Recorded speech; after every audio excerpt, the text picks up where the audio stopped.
Hello friends, good afternoon. कैसे हैं आप? मैं दिलीप मोड़े, my YouTube channel all in one news में आपका स्वागत करता हूं। तो फ्रेंड्स, आज हम बात करेंगे एलआईसी के बारे में। आप सबको पता है एलआईसी जीवन निगम की जो पॉलिसी होती है, बहुत सारी अलग अलग पॉलिसी आपको देखने को मिली होगी कि जीवन सरल है, जीवन आनंद है, जीवन बीमा पॉलिसी, उसमें अलग अलग प्रकार की पॉलिसी आपको देखने की मिलेगी। तो इसमें देखिए, सबसे पहली बात यह है कि जब म्यूचुअल फंड उतने इनका आना बाकी था या इनका क्रिएशन बाकी था, उसके पहले एलआईसी ने बहुत कुछ कमा के दिया एलआईसी एजेंट को। लेकिन बाद में देखिए, लास्ट 10 साल की अगर हम बात करें तो एलआईसी में उतना ये नहीं है, क्योंकि 10 साल पहले जितना लोग एलआईसी को मानते थे वो अभी उतना नहीं मानते। क्यों पता है? एक तो बाकी की जो है एलआईसी के तरह और बहुत सारी हेल्थ इंश्योरेंस कंपनी अभी आ गई है। तो इसमें क्या है, तब एलआईसी का दावेदार और कोई नहीं था, या उसको हम कॉम्पिटिटर कह सकते हैं, कोई नहीं था। तो अभी तो बहुत सारी अलग अलग कंपनियाँ आई है एलआईसी की तरह रिटर्न देने वाली, एलआईसी जोन पॉलिसी देने वाली। तो अभी एलआईसी में थोड़ा उतना खास महत्वपूर्ण नहीं रहा है। और दूसरी बात यह है कि लोग टर्म इंश्योरेंस भी निकाल रहे हैं अलग अलग कंपनी का, वो भी एक बड़ा फैक्टर है। और उसका क्या है, इन्वेस्टमेंट होती थोड़ी, लेकिन उससे हिसाब से अगर खुदा ना वास्ते का अगर कुछ हो, गलती से अगर किसी का एक्सीडेंट हो जाता है या हैंडीकैप होता है, तो वो रकम भी बहुत ज़्यादा मात्रा में आती है। तो ये भी दूसरा कारण है।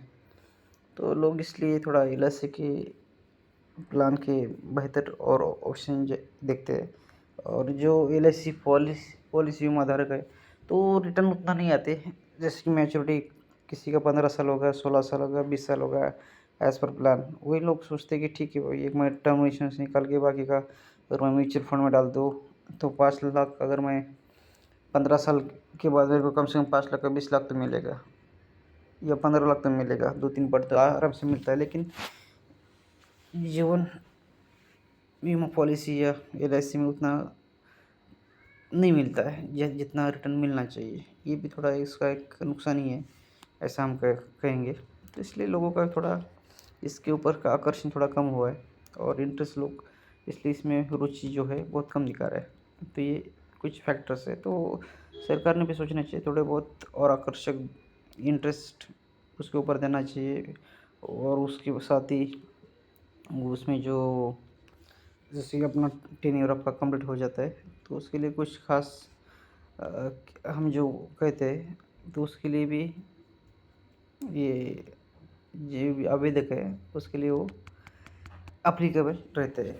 एक विशेष रूप से बोनस मिलता है उनको अगर वो एलआईसी का जो टर्म कंप्लीट करते हैं। तो अगर विदाउट कंप्लीशन ऑफ टर्म अगर निकलते तो वो जो बोनस अमाउंट जो होती है 1-1.5 या 2 लाख जो कुछ भी होगा एज पर टर्म प्लान, तो वो नहीं मिलती है। वो भी पूरा पैसा गवर्नमेंट को मिलता है। तो ये भी बहुत बड़ा नुकसान है बीमा धारक का। ये सब कुछ फ़ायदे और नुकसान देखते हुए लोगों ने इसमें रुचि बहुत कम की है। कहीं ना कहीं ये फैक्टर्स बदलने की कोशिश गवर्नमेंट ने करनी चाहिए, एलआईसी वालों ने करनी चाहिए, ये मेरी राय है। अगर फ्रेंड्स ये वीडियो अच्छा लगा तो लाइक और करना, शेयर करना ना भूलें। मिलते हैं नए वीडियो के साथ, तब तक के लिए बाय, टेक केयर।